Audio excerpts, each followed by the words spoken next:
Hi friends, welcome to GBN facts. ఈ రోజు ఒక మంచి సందేశాత్మక వీడియోతో మీ ముందుకు వచ్చాను. మన రెండు తెలుగు రాష్ట్రాల యువత యొక్క శ్రమను మరియు విలువైన సమయాన్ని డెలివరీ సంస్థలు ఏ విధంగా దోచుకుంటున్నాయి అని ఈ వీడియోలో తెలుసుకుందాం. ఈ వీడియోను పూర్తిగా చూడవలసినది కోరుతున్నాను. ఇక ఆలస్యం చేయకుండా వీడియోలోకి వెళ్దాం.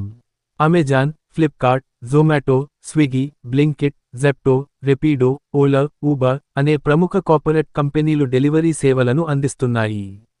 ఈ కంపెనీల్లో యువత కుటుంబ ఆర్థికపరమైన సమస్యల వల్ల పార్ట్ టైం జాబ్ అని యువత ఈ కంపెనీల్లో డెలివరీ బాయ్స్గా చేరి పనిచేస్తున్నారు. ఈ కంపెనీలు యువత సమయాన్ని మరియు శ్రమను దోచేస్తున్నాయి. కనీసం సరిపడ డబ్బులు కూడా చెల్లించడం లేదు. ఈ కంపెనీల్లో ఒక పార్సెల్ డెలివరీకి 1 కిలోమీటరుకి 10 నుండి 15 రూపాయలు చెల్లిస్తున్నాయి. అది టార్గెట్స్ ఛేదిస్తేనే. ఈ కంపెనీలు టార్గెట్ల పేరుతో దోచుకుంటున్నాయి.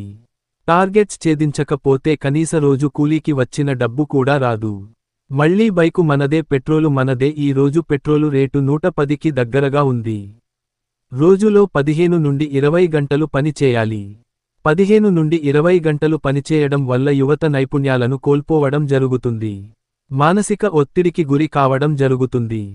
15 నుండి 20 గంటలు బైక్పై ప్రయాణించడం వల్ల వెన్ను నొప్పి, శరీరంలో కాల్షియం, ఐరన్, మెగ్నీషియం వంటి విటమిన్లు, లవణాలు లోపిస్తున్నాయి.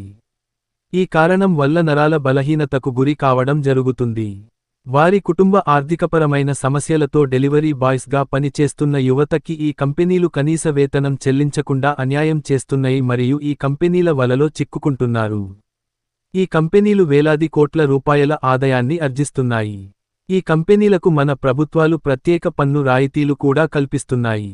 దయచేసి నేను యువతను చదువుకునే సమయంలో నైపుణ్యాలు పెంచుకొని మీ బంగారు భవిష్యత్తును నిర్మించుకోవాలి అని కోరుకుంటున్నాను.